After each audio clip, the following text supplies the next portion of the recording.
Another narcissistic personality trait is stonewalling.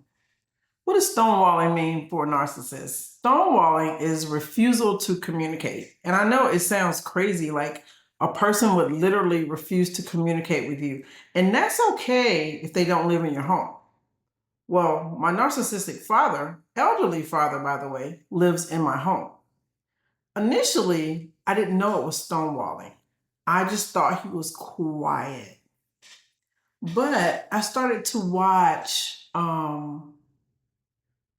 him at church. I started to watch him when people came to our home. When people came to our home, they would never know he does not communicate with us at all.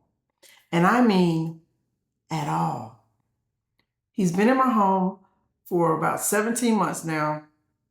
He's never sat down and ate dinner with us. We eat dinner together every night, and we're empty nesters. So there's only adults in the home, but we still sit down at the table and eat. He refuses to sit at our table. But that's another narcissistic personality trait.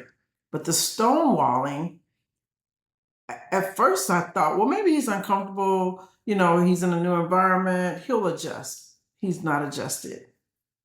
He does not communicate with us at all. But if he has a visitor or we have visitors, he interacts with us. So let me give you an example of how the stonewalling works, but it's only towards the people that they're trying to tear down. A few months ago, I had a gender reveal at our home, but it was virtual. Well, my father is almost 80 years old, so he really doesn't understand the concept of virtual. He just knew we were getting ready to have an event at the house. Because I've got balloons, the balloon arch, I bought a cake. So it appeared we were going to have company. We were going to have people at the house. The day of the gender reveal, everyone comes to the house. Well, my kids are there, I'll say. So my father, he gets up, he gets dressed up in his little plaid button-down shirt and his jeans and his belt, and he's sitting there waiting on people to come in the house. Nobody comes. So we started setting up the computer so we could have, of course, the Zoom for everyone to come in virtually. Once he noticed we were setting up the laptop, he realized nobody's coming.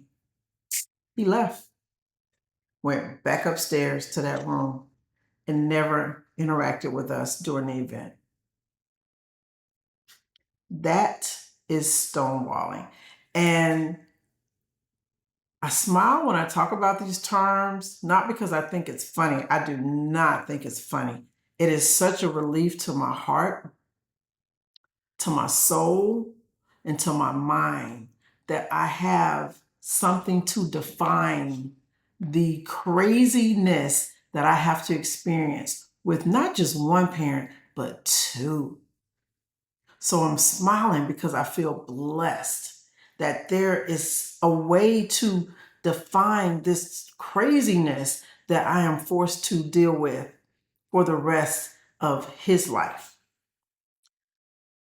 Stonewalling is okay outside of your home, but when it's inside of your home, it could become very destructive. I am very blessed that my husband does not pay attention to it at all or does not take it personal. I'm very blessed that my children don't appear to take it personal.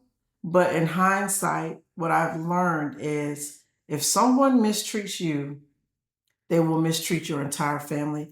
And their whole MO is to kill your joy and cause destruction in your lives.